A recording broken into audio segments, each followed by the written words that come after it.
Hey everybody, Jason Blaha here with Ice Cream Fitness. Just sitting around eating a little bit of ice cream. It's 140 calories there because I track my macros. Alright, I want to talk to you guys today about training frequency. But, wait, hold on. Oh, look at that. Look at that shit. Look at the size of that arm. You like that? Look at that. Look at my tricep. Look at that shit. Look at the size of that. You want to see my thighs? Hold on. That's right, look at those quads. You like that shit? Hold on, one more bicep shot for you. Put a little ice cream on there. Alright, yeah, so as you guys can see, I do know a few things about how to gain muscle.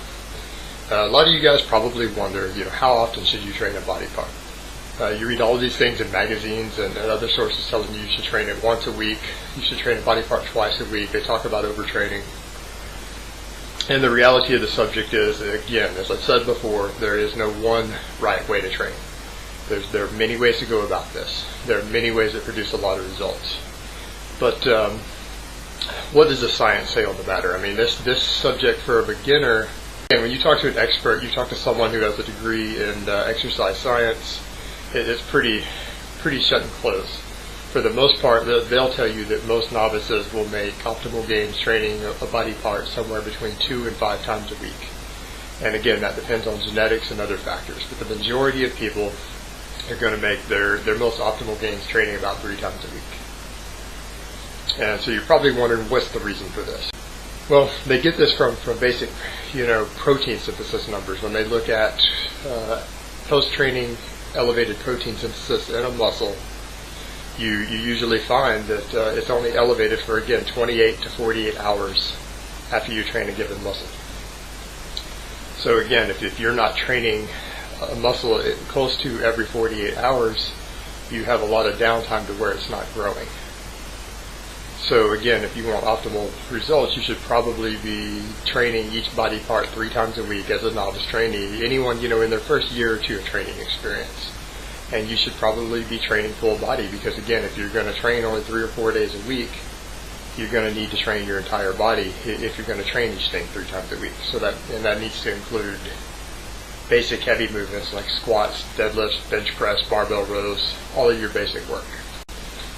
Alright, hold on, let me give you guys another bicep shot before everybody gets distracted again. Now, back to what I was saying. And so again, you're going to want to train on a high frequency if you're in your first couple of years of training, and you're going to want to stick to primarily heavy compound movements. Yes, it's okay to do a few isos for arms and things. It's okay to do some curls. It's okay to do some tricep extensions.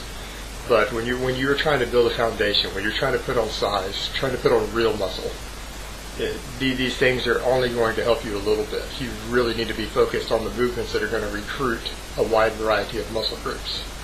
Furthermore, when you start looking at higher frequency training like that, again, if you were doing like a body part split, you might be doing, 12 or 15 sets for your chest, but a lot of those are going to be isos, a lot of those are going to be inferior movements. As you do more sets, you're going to get weaker throughout the workout. You're going to be stimulating less growth.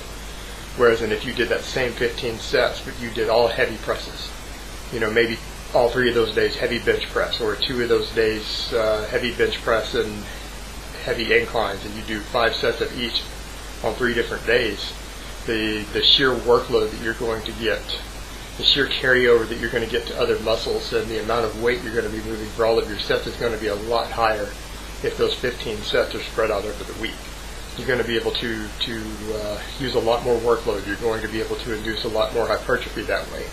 In addition to the fact that you're re-stimulating muscle growth every 2 days when you're doing this. So again, you're hitting those same muscles again every 2 days. You're stimulating new growth with 4 or 5, maybe 6 really good work sets, and then you're leaving them alone. And what you find is that you will recover from this just as well. Your recovery cycle will be just as well as if you had done all 15 of those within one session. But you will be using a much heavier workload, and you'll be keeping that protein synthesis elevated for at least 5 or 6 days out of the week, and you're going to see a lot more growth. In addition, because you're putting a heavier focus on compound movements, because you're not getting tired and having to switch to isolation movements, you're working other things. I mean, all of those presses aren't just working your pecs, they're working your shoulders, they're working your triceps, they're working your lats to a large degree.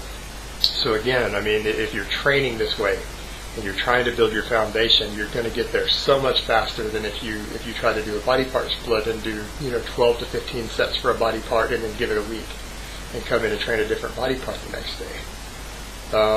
Really, that's all I have to say about that today. Here, let me give you another bicep shot. Yeah, you like that shit? All right, see you guys next time.